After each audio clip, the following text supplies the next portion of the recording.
Hello అండి. అందరికీ నమస్కారం. ఓం సాయిరామ్. ఈరోజు వీడియోలో సాయిబాబాకు అభిషేకం ఎందుకు చేస్తారు? బాబాకు చేసే అభిషేకం వెనుక ఉన్న అంతరార్థం ఏమిటి? అసలు ఎందుకు అభిషేకం చేస్తారు? ఏ ఏ ద్రవ్యాలతో అభిషేకం చేస్తే ఎలాంటి ఫలితాలు కలుగుతాయి? ఈ వీడియోలో బాబా అభిషేక విశిష్టత గురించి పూర్తి వివరంగా తెలుసుకుందాం. వీడియోను చివరి వరకు చూడండి. సాయి ఆశీస్సులు పొందండి. సాధారణంగా అభిషేకం అంటే కేవలం విగ్రహానికి స్నానం చేయించడం అని అనుకుంటాం. కానీ ఆధ్యాత్మికంగా అభిషేకం అంటే మనలో ఉన్న అహంకారాన్ని, అజ్ఞానాన్ని కడిగేసుకోవడం అని అర్థం. బాబా స్వయంగా చెప్పారు, నేను మీ హృదయాలలో ఉన్నాను. మనం విగ్రహానికి చేసే ప్రతి అభిషేక ద్రవ్యం మన అంతరాత్మను శుద్ధి చేస్తుంది. బాబా విగ్రహానికి పాలు, పెరుగు, నెయ్యి, తేనె మరియు పంచదారతో కూడిన పంచామృత అభిషేకం చేయడం వెనుక గొప్ప శాస్త్రీయ మరియు ఆధ్యాత్మిక కారణాలు ఉన్నాయి. మన షిరిడి సాయిబాబా అంటే కేవలం ఒక దైవం మాత్రమే కాదు. మనకు ధైర్యం, శాంతి మరియు మార్గదర్శనం ఇచ్చే ఒక కన్న తండ్రి. బాబాకు చేసే సేవలలో అభిషేకం చాలా ముఖ్యమైనది. బాబాకు ఏ ద్రవ్యంతో అభిషేకం చేస్తే ఎలాంటి శుభ ఫలితాలు కలుగుతాయో ఇప్పుడు చూద్దాం. శుద్ధ జలం మనసులోని చంచలత్వాన్ని తొలగించి ప్రశాంతతను ఇస్తుంది.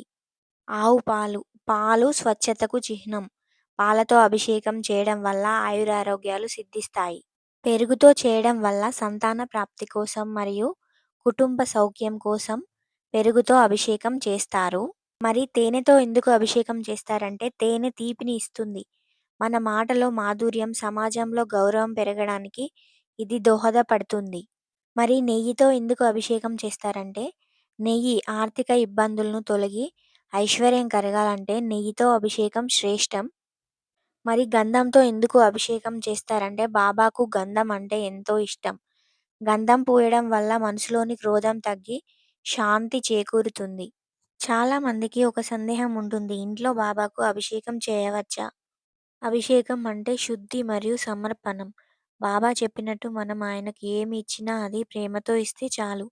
బాబా విగ్రహానికి అభిషేకం చేస్తున్నప్పుడు మన మనసులోని అశాంతి, కోపం, ద్వేషం వంటి మలినాలు తొలగిపోతాయని భక్తుల నమ్మకం. ఒకసారి షిరిడీలో ఒక భక్తుడు బాబాను అడిగాడు, బాబా మీకు ఇన్ని పూజలు, అభిషేకాలు ఎందుకు అని. అప్పుడు బాబా నవ్వుతూ, నా బిడ్డ, నువ్వు నాకు సమర్పించేది నాకు అవసరం లేదు.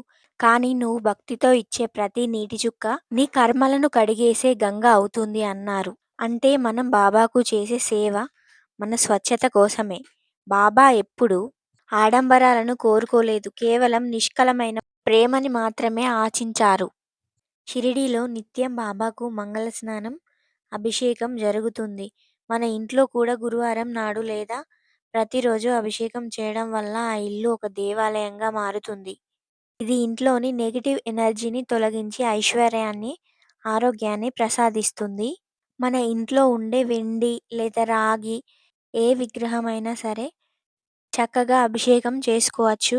ఇలా అభిషేకం చేయడం పూర్తయిపోయిన తర్వాత మళ్ళీ శుద్ధ జలంతో బాబాను శుభ్రం చేయాలి. మెత్తని పొడి వస్త్రంతో విగ్రహాన్ని తుడిచి గంధం బొట్టు పెట్టి బాబాకు ఏదైనా ఒక వస్త్రం అలంకరించాలి. చివరగా బాబా పాదాల వద్ద పూలు ఉంచి ధూపం వేసి నైవేద్యం ఏదైనా సమర్పించాలి. చూశారు కదా, బాబా అభిషేకం అనేది కేవలం ఒక ప్రక్రియ కాదు, దివ్య అనుభూతి. మీరు కూడా వీలైనప్పుడల్లా బాబా గుడికి వెళ్ళి అభిషేకంలో పాల్గొనండి, లేదా మీ ఇంట్లోనే చిన్న బాబా విగ్రహానికి భక్తితో నీటిని ప్రోక్షించి మనస్ఫూర్తిగా అభిషేకం చేసుకోండి. మీకు ఈ వీడియో నచ్చితే లైక్ చేయండి. ఇలాంటి మరిన్ని వీడియోస్ కోసం మన ఛానల్ను ఇప్పుడే సబ్స్క్రైబ్ చేసుకోండి. బెల్ ఐకాన్ కూడా ప్రెస్ చేసి మీ ఫ్రెండ్స్ అండ్ ఫ్యామిలీ మెంబర్స్తో ఈ వీడియోను షేర్ చేసుకోండి.